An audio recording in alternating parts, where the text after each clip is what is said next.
तो आज हमारे साथ कुछ ऐसा हुआ, हमने सोचा कि दिवाली के एक दिन पहले ही घर की तैयारी कर ले, क्योंकि दिवाली के दिन बहुत सारा काम रहता है। तो सबसे पहले हमने भगवान जी तो हम वहाँ पे अलमीरा पे पेपर चिपका रहे थे और पेपर चिपका ही रहे थे कि पेपर कट गया और हमारे प्लान पे पानी फिर गया, क्योंकि हम सोचे एक दिन पहले ही तैयारी करें। तो कैसा तो हैप्पी दिवाली हमारी तरफ से सभी को, हैप्पी दिवाली। तो हमारी दिवाली का कुछ इस तरह से बीता। तो सबसे पहले हमने अपने रूम की सफाई की, उसके बाद चले गए छत पे, क्योंकि दिवाली के दिन घर का कोना कोना साफ होता है। तो हम भी चले गए छत पे, सुबह के 4 ही बज रहे थे और छत को अच्छे से झाड़ू नए छत करने के बाद फिर हम पुराने सब छत की सफाई करने लगे और इतने में रात से दिन हो गया था। उसके बाद फिर चले गए हम किचन में और यहाँ पे बनाने लगे ओल की सब्जी, क्योंकि दिवाली में ओल की सब्जी बनाई जाती है। और फिर हमने यहाँ पे फटाक से नहा लिया।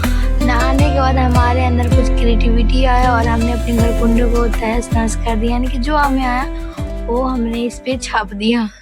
तो हमने अपने घर कुंडे को पेंट करने के बाद चले गए रंगोली बनाने। शाम बहुत हो गई, हमने यहाँ पे रंगोली बनाई और उसके बाद हमने अपने घर कुंडे को हमारी माता श्री ने पूजा किया और फिर चले गए हम और हमारे बहन छत पे। और दिवाली के कारण काफी सुंदर गांव लग रहा था, क्योंकि हर तरफ लाइट और दिए जल रहे थे। तो गांव का नजारा ही काफी प्यारा लग रहा था। उसके जैसे ही छत से नीचे आए तो देखा कि हमारे रंगोली का सत्यानाश कर दिया बच्चों ने। पर हमने भी दिल पे पत्थर रखे, हम और हमारी बेटी यहाँ पे छुछुड़ी बांधने लगी। तो मेरा दिवाली तो कुछ इस तरह से गया। आपका कैसा?